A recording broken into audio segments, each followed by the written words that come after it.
Okay, this is part 3.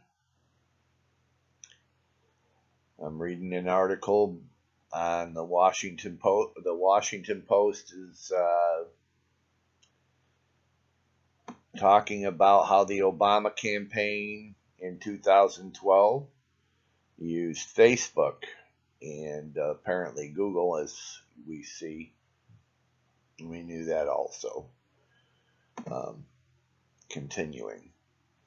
Dan Wagner had come to the DNC after the 2008 election to expand what was initially a tiny analytics operation. In early 2010, others on the Obama team had an epiphany about the value of analytics. It came just before the special election to fill the Senate seat of the late Edward M. Kennedy in Massachusetts. And we all just loved him. Many Democrats were still in denial about the direction of the race. I know where it went. Incredulous that a little-known Republican state senator named Scott Brown could have enough momentum to defeat Democratic State Attorney General Martha Coakley. Wagner, who was operating with the analytics team out of the DNC, analyzed the numbers and surmised that Brown would win. He delivered his conclusions in the data to Messina.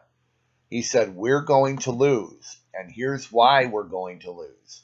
And it happened almost exactly like that, Messina said. That's when we first started saying this modeling can really be something. See, they know when they have an opportunity to win, and they know when they're going to lose. But when they report it and they use these polls, they skew these polls deliberately. And the more that are for, the more they know that the Republican is winning, they skew more towards Democrats and independents that lean middle to left. And thus they come out with 15, 20-point leads for their candidates, knowing full well that they don't really have the leads. But they think we don't know. So, Dillon and National Field Director Jeremy Bird brought Wagner to the re-election campaign.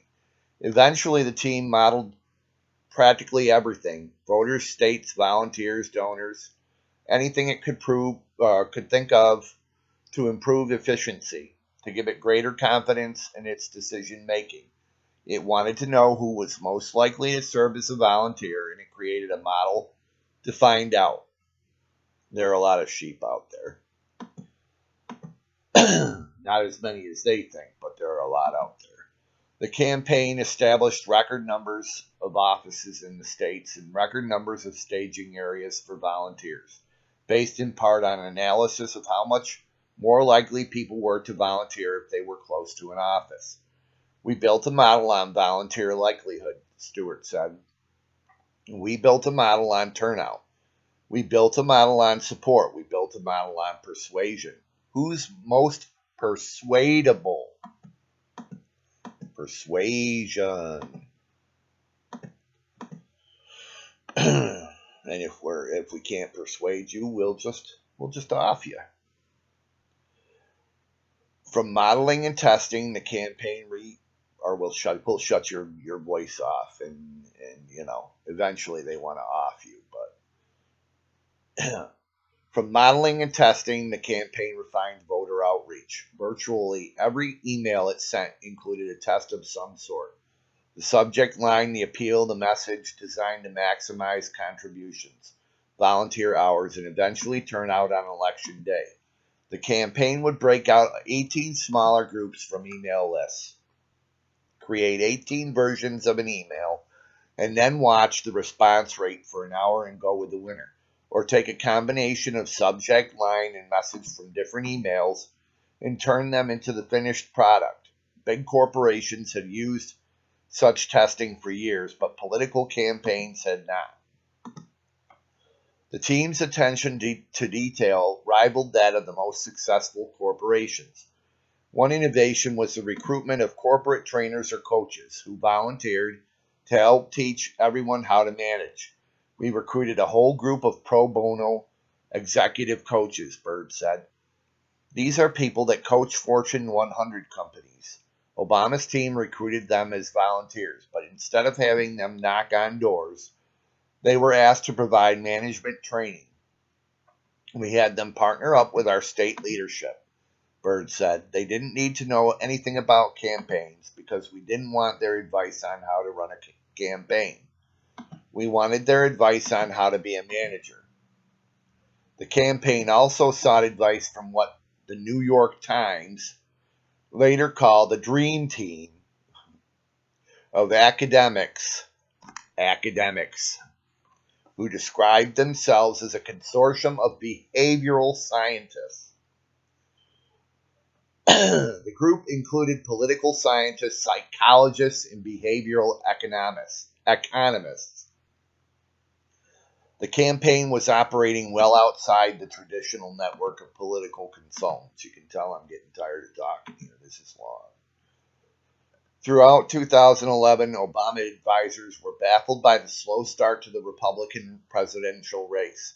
They knew from their experience in 2008 how long it took to build a field operation capable of winning or stealing a campaign. Well, the stealing comes beyond this. They were even more keenly aware of the lead times and money required to assemble the technological infrastructure to support a sophisticated get-out-the-vote operation for 2012. Republicans could see that the Obama campaign was spending tens of millions of dollars in 2011.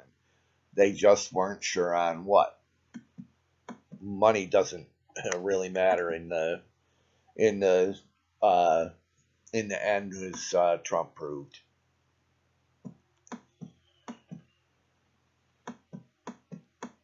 Check the time here.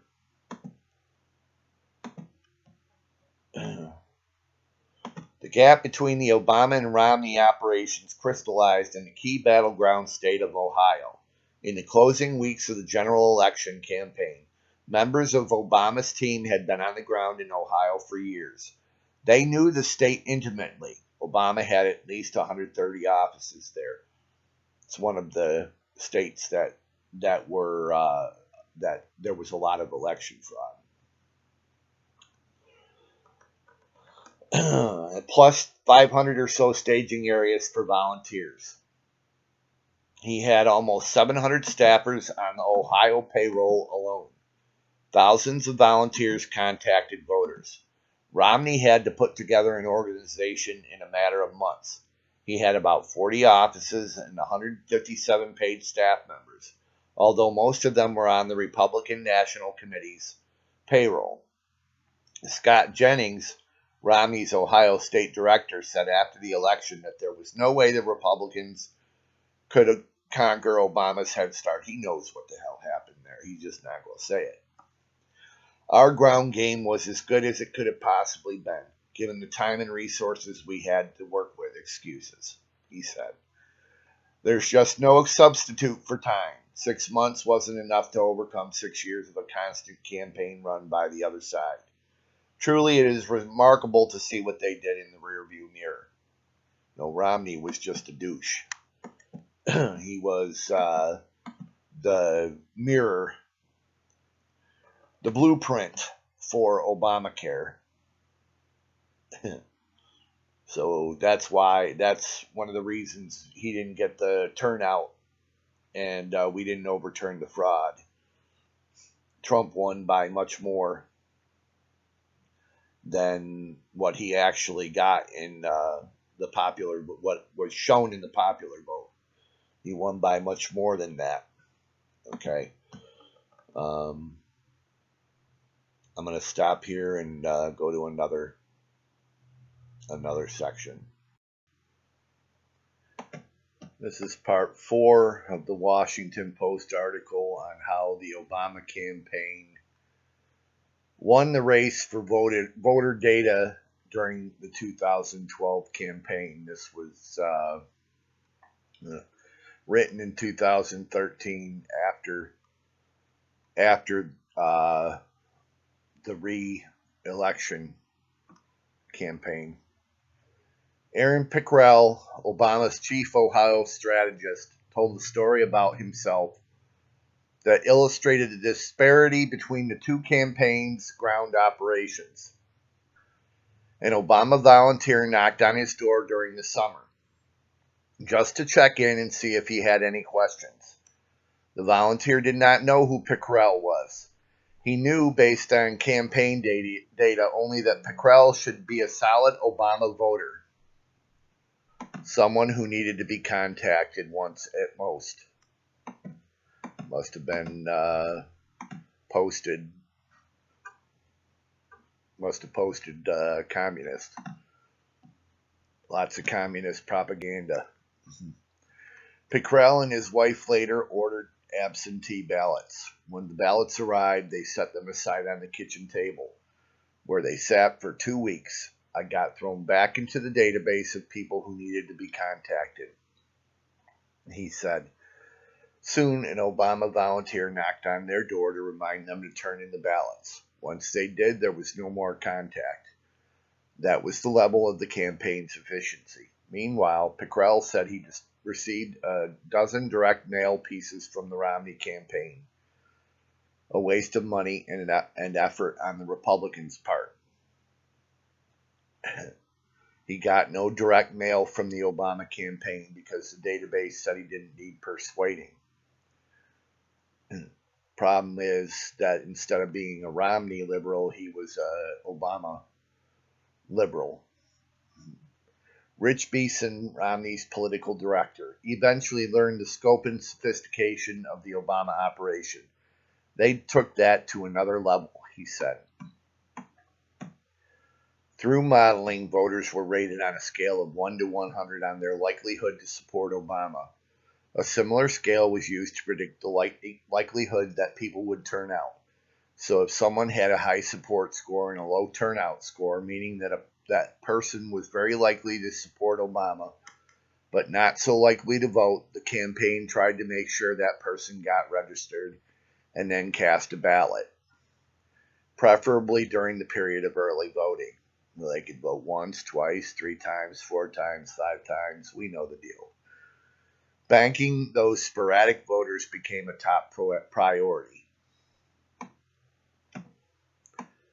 The Obama team had done support and turnout estimations in 2008, but more experimentally. This time the campaign added a third measure, a persuasion score. This helped weed out people who said they were independent but really were not.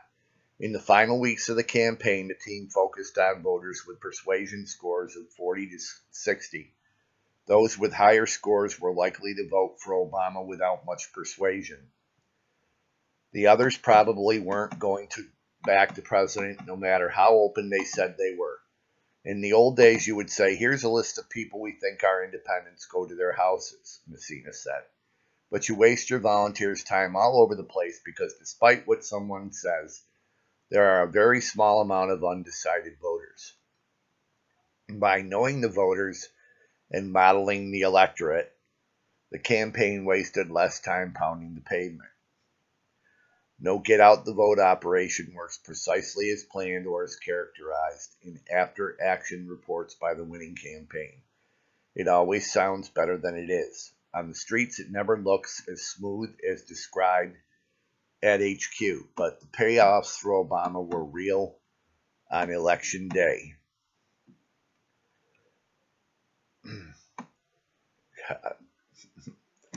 Anyways, that's it.